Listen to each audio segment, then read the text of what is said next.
Good afternoon, everyone. Good afternoon. In spite of all we do, God is a good God. And on this good God day, this is the day that the Lord has made, and we choose. It's a choice. We choose to rejoice and be glad in it. Well, I am Portia Wheatley. I am the founder and the president of a nonprofit organization acknowledged as Trophy of Life, where we have the great pleasure and honor and assignment to render hope, encouragement, and inspiration to the whole wide world. And we're so grateful about it. Today, we are in for a great treat, a great treat, a great treat. And before we even get to that great treat, I'm going to bring in my co-host. Hello, everyone. I am Takira Swan. I am so happy to be here today. We really do have a really great treat for you today. I absolutely love this guest. I've known him for a little bit now, and he's just always remained the same, so genuine and authentic. So I just can't wait to hear what he has to say. Before we get started, I would like all of our viewers to please go to our YouTube page and subscribe. Please share, like, comment, and help us spread hope, encouragement, and inspiration across the entire world. I tell you, when we say entire world, it sounds huge, humongous, but we serve a great God, a God that can do anything. And I believe he wants this message to go around the whole wide world, and not necessarily viral, because some things that go viral are just by chance. But this is intentional. This is on purpose, and we're grateful to God. Well, we have for our guest today a young man by the name of Julian Fowler. I tell you, this young man, he reminds, how do you say it? An old soul in a young body. That's what it is, old soul in a young body. But he is an awesome, number one, man of God, and he's just a great guy, all around great God. And we're so grateful that he is here with us today. So grateful that he accepted the assignment of coming to speak to young men, to speak to parents of children who have been told that their children have disabilities, learning disabilities, different types of disabilities. And I can understand that, because I worked in the school system for almost 20 years. And there are some statements that teachers make that should not be, that should not be made to parents, and definitely should not be made to students. But we cannot categorize all teachers in one, in one compartment. So we're going to say, those good teachers out there, thank you very much. The guidance counselors, thank you very much. Those that have teaching to heart, thank you, because our young people need this.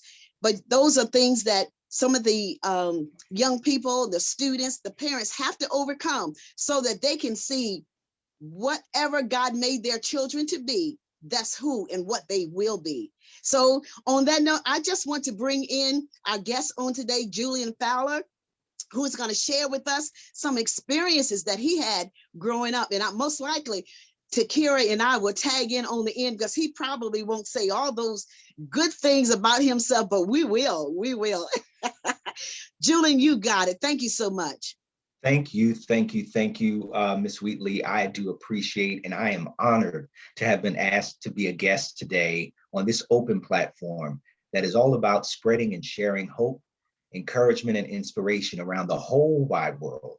I also want to say thank you to your beautiful co-host, and I'm telling you, Takira, you are radiant. I've told Sister Portia about this before, Pastor Portia, Elder Portia. Let me make sure I got my titles together. Right? No. But listen, I love it. I just do appreciate the energy, good vibes, positive, and just uplifting the world, especially the challenging times that we're in and we have been enduring with this pandemic, with political, social unrest. It is really good to just see a dose of joy being spread each and every day throughout the year. So thank you both for your efforts. I'm going to start back in a very tough time in my life, a time that was, challenging. It was difficult. I was frustrated, unnerved, and that time was during my elementary school years. It was during this time that I was labeled as being disruptive. I was labeled as being challenged. I was labeled as being a failure, literally a failure. I had teachers who would tell me, I don't know how you're going to make it.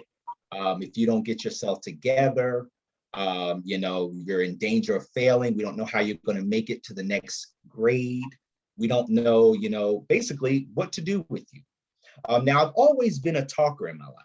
And my family can tell you, my friends can tell you, I had no problem with striking up a conversation. Raised up in the church, lovely parents, great family structure, thank God. But I think there was a part of my development in the elementary school years where I will say I talked a lot.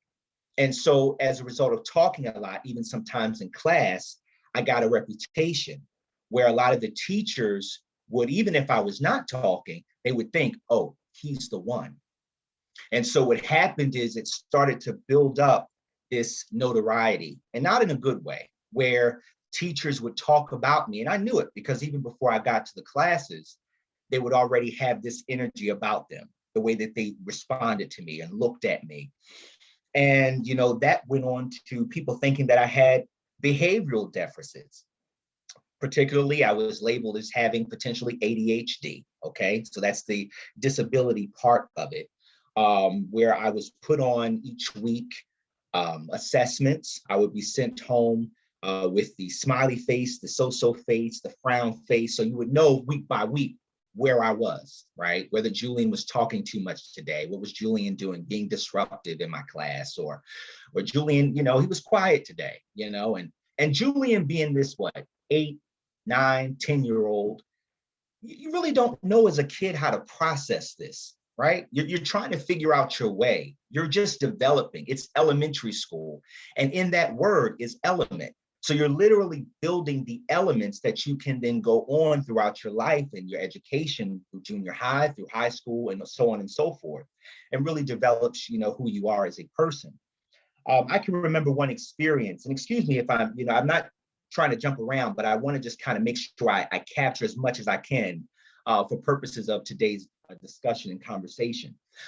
In line with the behavioral assessments that I would receive each week, there would be times where I would be in class, and let's say something would happen. Somebody else was talking, or somebody would do something, I don't know. And the teacher couldn't see it was me or the other person, but assumed it was me. At one time, I had a teacher who came in front of the whole class and dumped my desk out. Anybody who knows about desks, they have like some of the desks where the tops come up, up from the desk, and you have other desks that you put things into. What was one of those desks, the ladder, that people would put things into, people being students, papers, your pens, your pencils, things like that. And she literally dumped my desk out because she wanted to see, if I was, writing notes or doing something bad. And she did this publicly. This same teacher, who I will never forget, and I won't for purposes of today's, conversation, it's no need for me to name a name, but this was nonetheless an educator. And after this person did that, she then, told me, it was good the other day when you were not here. I had missed a day of school. Now, I can't tell you because it's been some time since then. So I don't know whether I might have been out sick or whatever, but I had missed a day with her class, and she identified that. And in that moment, she said to me, it was good when you weren't here.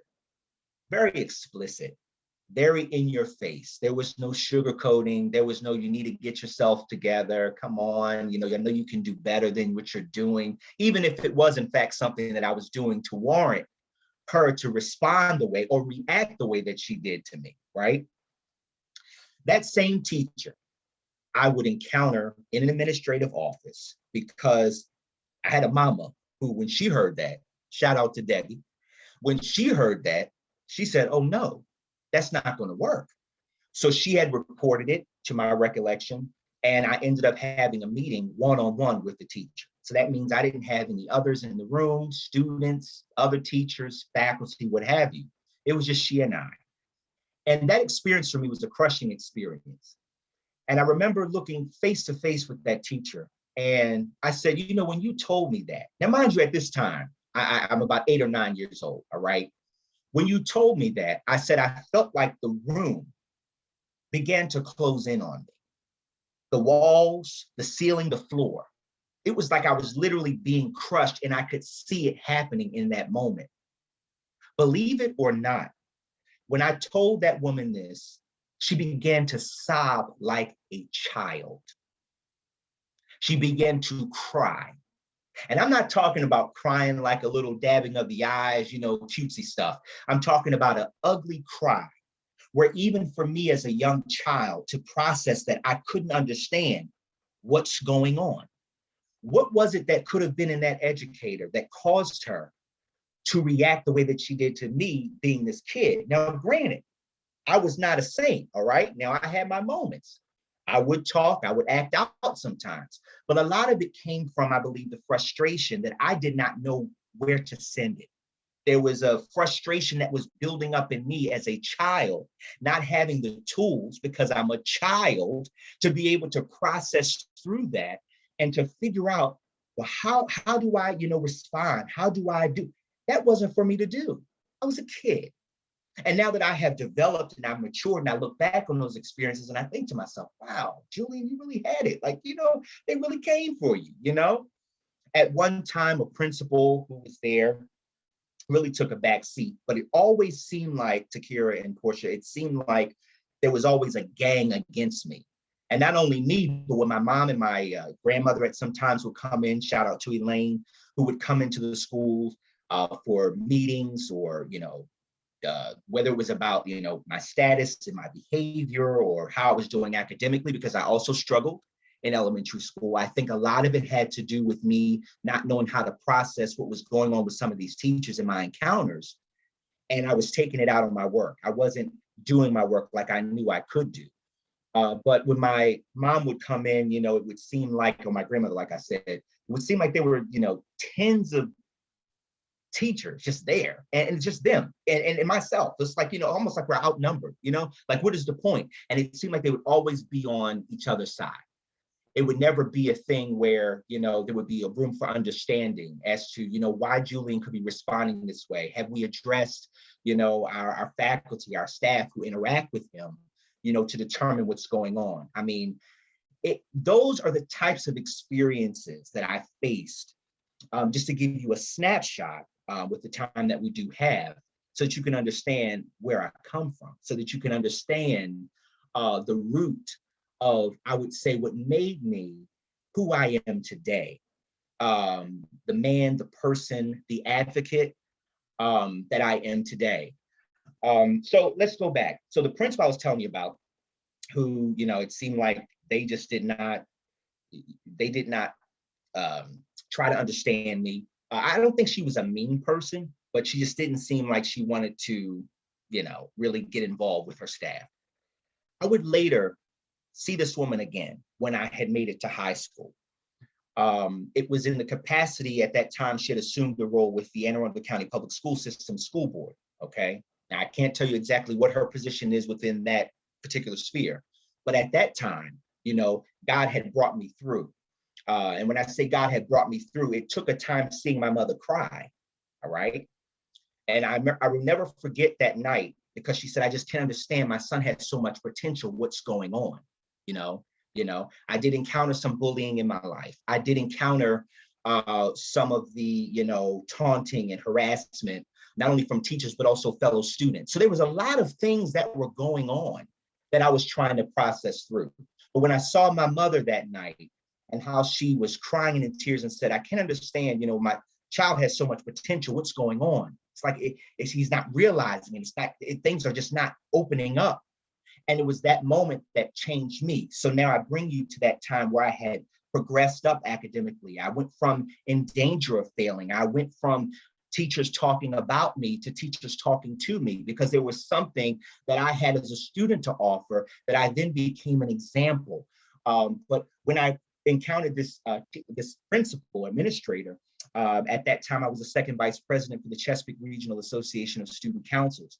And for anybody who does not know, that is the representative body for the students enrolled in secondary schools within the Anne Arundel County Public School System. All right. So it's like a glorified student government, but just on a county level. All right. And so a part of my task within that was to present before the board during their monthly meetings and expressing some of the concerns and the needs of the students of the county. When I presented one day, I turned around, and who is sitting right there after I had turned around from the podium? That exact principal who had witnessed all of the times that I was told I was not good enough, all the times I was told that I wasn't going to make it, all the times I was told that, he just doesn't have what it takes. It's his fault. He needs to get himself together. He's not listening. He's not doing. And it was that lady. And you know what? The exchange was not a bitter one. I didn't look at her at that point as, a ha-ha, and I don't think I've ever been in that mindset, because I always believe in Romans 8:28, right? All things work together for the good of them who love the Lord and are the called according to his purpose. But I also love where it talks about be anxious for nothing, right? So there's no need for me to even be anxious about getting back at somebody for what they did to me or how I felt like they treated me or mistreated me. I was able to have a good exchange with her and update her on my life, the times that we had not seen each other. And she was asking me, and she clearly didn't have to ask much because she just saw the demonstration of the progress. She saw that realized for even her. And hopefully that caused her to have some hope, some encouragement and inspiration, right? In that moment, to see, okay, you know what? It's not about how you might start out, but it's how you finish. But the main tenor, and I know we're going to probably have some questions or whatever. I told you before this, I love questions, but when it comes down to the tenor of all of this is the grace of God, that even throughout these difficult times and circumstances, God had to put me there, not knowing later on where I would end up, right? For some. Now, I will say this because I know you guys are going to probably ask the question instead, all right? So back when I was in 5th grade, there was the Me book. And the Me book was each day that we came into the class, the teacher would have us to write out what we want to be. When I grow up, I want to be this. Or maybe we would have, what's the world's best ice cream sundae? Random things, prompts, as they call them, to really engage students, to get them thinking. And so one day was about, what do you want to be? And I drew a picture of myself behind a desk with a banker's lamp. And I said, I want to be a lawyer, okay? That was back in 5th grade. Again, when I say about the advocate I am today, I am an attorney today, and I thank and praise God for that. But it took me having to be in a position where people were against me from a young age to instill in me the strength, the fortitude, what I would need to encounter some of my adversaries who in their own way present with those similar personality traits and do things. And I have to be able to respond in a certain way and know how to handle them. So I thank and praise God for my experiences. I will say there was one too that's just coming up for me about when a teacher actually pulled me by my hood. Now it's crazy. I don't know if you guys remember, there were the little button-up hoods where you put the buttons to, you can attach or detach the hood. And she pulled me by my hood. I will never forget it. She pulled me by my hood to the point where a portion of the hood came off. Now, you're obviously able to reattach it. But I remember when she did that, I don't know what was, said specifically, but I remember my hand going in this lady's face. Now, I'm like 8 or 9 years old, so I got sent to the office, but I was written up on a referral, But I felt like that one was a little deserved and justified. What do y'all think? I don't know. Listen, but I'm just saying, all that to the side. The reality is, to God be the glory. And those are just some of the experiences that I've had in elementary school. When I got to middle school, things, began to, just even off. And through high school, academically, I progressed through and I was able to, make it to the next phase of my journey. But to God be the glory for the great things that he has done. And I'm just grateful for this opportunity again, to be able to share. I did not want to be long-winded. I don't believe that it needs to be an entire, monologue, and that serves its place, when it does. But that's my experience, and hopefully for somebody who's watching, let me just share this. If you should be in a position where I was, where you felt like you're misunderstood and you felt like you were, you just pushed away and cast away as a failure, I've come today to encourage you that you are everything that God says about you. Okay, and there is nothing that can keep you from God's divine will and purpose for your life. For the parent of that child who does not know, being in a similar position as my mother was when she cried that night, because she couldn't understand what it was that was standing in the way of me realizing and maximizing my potential, I've come to encourage you today to let you know that it's all about what God says about your child. And being a parent, you have the right, you have the duty and the responsibility to be engaged with your children. And when these educators are talking about them, make sure that you take them to the mat and say, hey, what's going on? Show up to the schools, parents, okay? Hold these educators accountable. Now, it's not all educators, but I'm going to say for those educators that may be even listening, and you might have some issues like the one teacher where you might have dumped the student's desk, or you might have said to a student, hey, you know, it was good when you weren't here, or something along those lines. If you know in your mind that has been something, what I ask for you to do is search your heart. What I ask for you is to make sure that if you need to get help, you get the help you need, because you cannot pour or even draw from an empty well. And clearly when a person is responding, I would have to get older to realize that there's something that went on in that lady's life that caused her to react the way she did to a student like who I was at that time.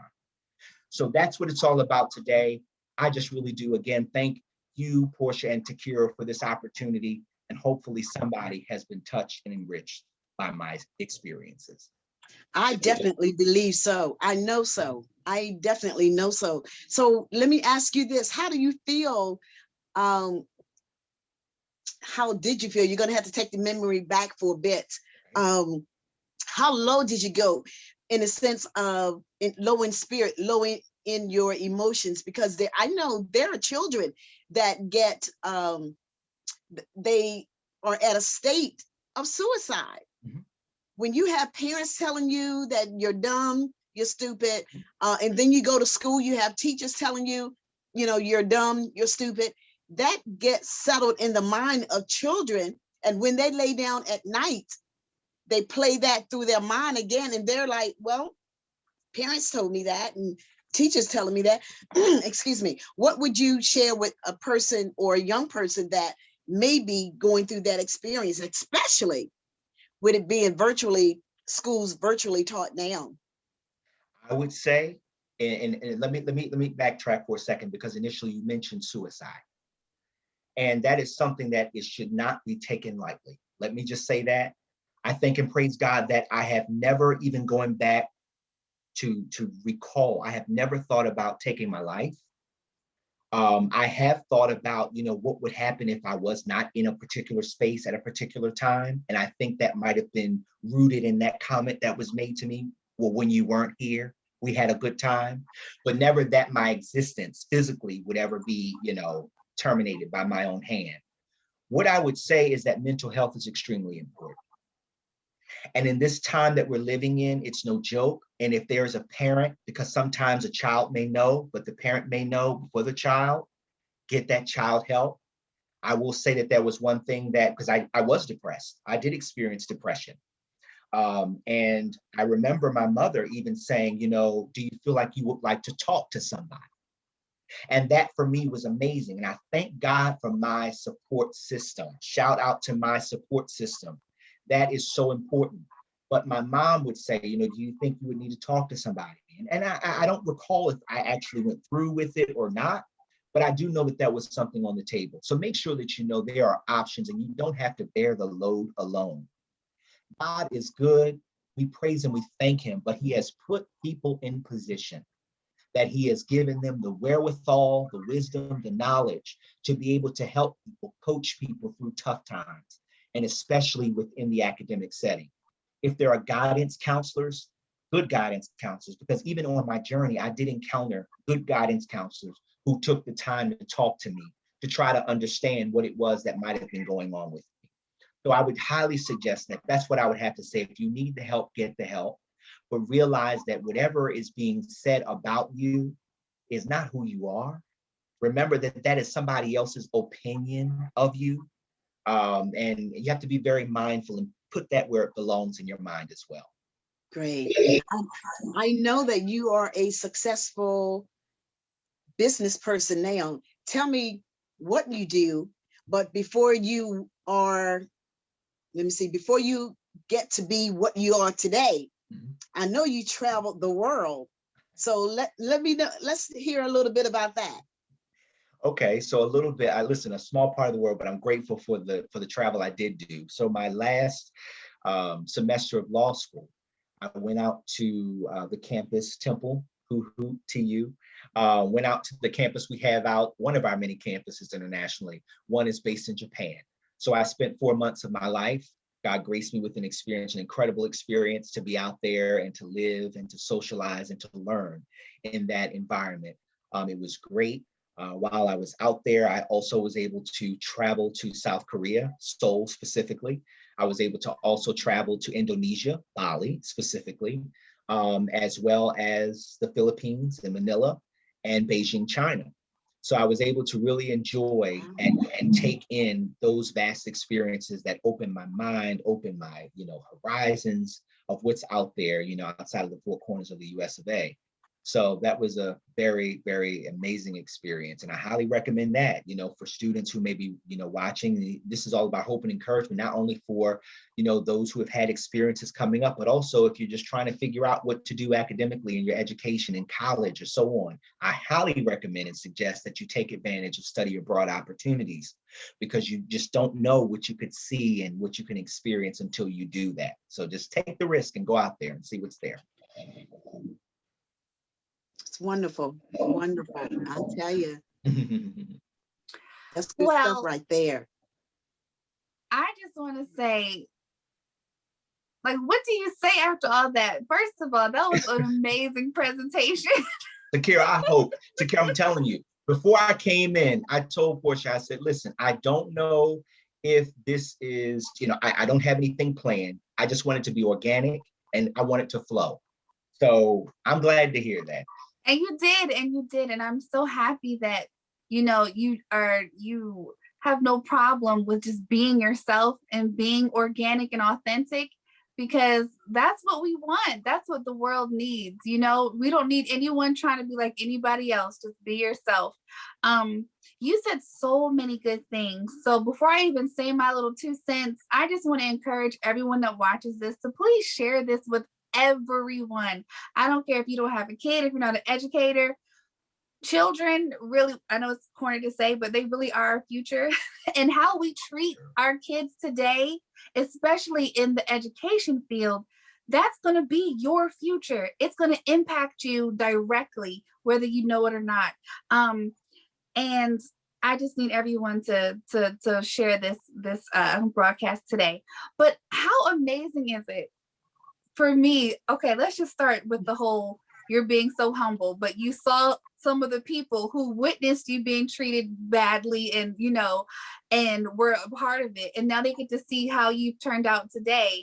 That's just amazing in itself. That's a blessing and a testimony right there. So that, I was excited about that part. And I was excited that you weren't like, na, like, look at me, you were just still yourself. And that just makes it even more sweet, and it also makes the offender have to really look at themselves like, well, gee, like, let me look at myself. Look what I did, to affect this person in a negative way. And they turned out to be greater than I ever imagined, and way more, than I ever spoke into their life. So that's amazing as well. And when it comes to, I just want to talk to our educators out there. So I have a lot of educators in my family. My mother was one, both of my grandmothers, and I was a preschool teacher for some years. And it is so important to just pour positivity and hope into children, whether they're in pre-K or they're all the way in, the 12th grade, about to go into the world as an adult. Because what you say to children, it really does build a foundation of who they become. And, by God's grace, if what they have experienced is negative, then God steps in and turns it around for the better. But you have a direct part in someone's life. It's a human being. And a lot of times as adults, we write off children like, oh, they're just kids. They're not going to remember. It's okay. They'll be fine. But no, it really, really does matter. And children remember. If our viewers could just think back when you were younger, I know someone hurt your feelings. You could have been 3, 5, 10. And I'm sure that person who hurt your feelings may not even be thinking, oh, okay, well, I'm not doing any damage to this person because they're so young. But you remember those times. It's the same thing for children coming up. So we have to pour encouragement. We have to pour hope. And if they have a learning disability, and I'm saying with air quotation marks, because a learning disability to me, it just means they just need to learn a different way, just a different approach. It doesn't mean they can't learn. It doesn't mean they're stupid or dumb or, they're hopeless. It just means they just need a little more attention, and they need to be taught in a different way that suits their needs. That's all that is. So we need to break the stigma of treating people differently who have, learning disabilities. That's number one. But, just being there and remembering that this child, this teenager, this tween, is a human being who's going to grow up, and either they're going to reciprocate the behavior that you have shown toward them in a good way or a bad way, and this is how we change our atmosphere and change the world one person at a time, of how we treat people. And especially when it comes to educators, because you are literally teaching a human being who knows nothing how to do everything in life. Like, that's how important educators are. And I wish, educators were some of the highest paid people in our nation. They need to be, because without educators, you wouldn't know how to do anything, no matter what level you're on. But that's another story. But but I just really want our educators to just really take a conscious effort to support our youth, no matter what age they are. Even if you are an adult and you're going to, higher education, remember how you treat people. You yourself are a human being. You at one point didn't know how to do something and someone had to teach you how to do it. How would you feel? Put yourself in that person's shoes. How would you feel if someone tried to humiliate you or put you down because you just needed a little bit more attention, or just needed to learn something in a different way? That's not fair. So I just want to take this time, Julian, just thank you so much for just bringing all of this to light. I would have never known that you went through all that. And I've known you for some time. And, yes, you're a talker, but I never took that as a negative thing. Maybe because I'm a little bit of a talker myself, but it's okay. It's okay. It's okay. So I just want to say thank you for coming, and to let you know that I appreciate, what God has done in your life, and just to encourage you to keep doing what you're doing, Thank you. even if you think it's just a little thing, it's really not. It's making such a big impact and such a big difference. So I just want to thank you for coming on today. Wow, thank you. Great. Great. Now, before we close, Takira, can you let them know about the health challenge, and letting us know which guests that Yes. resonated with them the most? Yes. Okay. So guys, today is April 30th, which means it's the last day of April. So I need all of our viewers just to send us an email and say which guest resonated with you the most. And we're going to pick a person from those emails and give you a free gift. Who doesn't like free? We have gift cards to give away. We have prizes and gifts from small businesses that we are supporting to give away. So please write in to Trophy of Life at gmail.com. Yes. Or info. Oh, at Trophy of Life. Email. Yeah. Info at Trophy. I'm like, wait a minute, what's wrong with email? Lord, help me, Jesus. And then, Takira, when all else failed, always remember Takira's email, Project365 Takira. Yes, that's me. Project 365 Takira. I'm telling you, I had a little brain fart there. It's okay. So that's number one. Write in, guys, so we can give you some free stuff. The second thing is, it is April. So May starts. It's a brand new month tomorrow. Okay. We have a health challenge. It's going to be over July the 16th. You still have time to get healthy, be the best you can be, because we're also giving away a cash prize. Right now, the pot is $300. How would you feel if I just walked up to you and say, hey, here's $300. Do what you want with it. No strings attached. Well, we're trying to do that for the person who loses the most weight, up to 25 pounds. And if you have not submitted your submission already, all you have to do is take a picture of yourself on the scale so we can see your starting weight, and then we can compare it to the end weight that you are in July. So if you could just please send us your information, we would love to have you in our competition. Now, let me tell you something. I think I would probably be pushing myself a little harder if I could win that jackpot. I'm telling you. And the pot keeps growing. People keep donating. So you Yes. never know what we're going to end up with by the time July gets here. And I would hate for you to miss out, because that's what extra bill money, gas money, food money, shoe money. You can do a little bit with $300 extra. You can. So please write in, guys, and participate in our health challenge. Absolutely. We're just grateful to God for all that Trophy of Life does, as well as what Project 365 does. And on that note, as far as donations, Julian, I just want to say thank you for the generous donation that you gave to Trophy of Life. Of course, didn't have to. I know. I just said donation. That's all I said was donation. I just like to give and don't want nobody talking about it, y'all. Lord. Okay, so I'm done. humble. I know. And watch God pour on him and pour on him and pour on him. I'm telling you, but we're just grateful. And for the others who have donated for Project 365 and Trophy of Life. So we just want to say thank you so very much. Just remember, you never know when you may be in need, and Trophy of Life may have to help you. So I just want to put it out there that whatever you donate to Trophy of Life, just know we are 501c3, and it is a tax deductible donation. All right. On that note, we're going to leave you for today. I hate to leave you, but we have to go. We have to go today. But we are very, very grateful to God for the fact that you were joining us today, and we appreciate it. And we look forward to you joining us again on tomorrow on the platform of Project 365. Thank you so very much. God bless you, and we shall see you again. Bye-bye.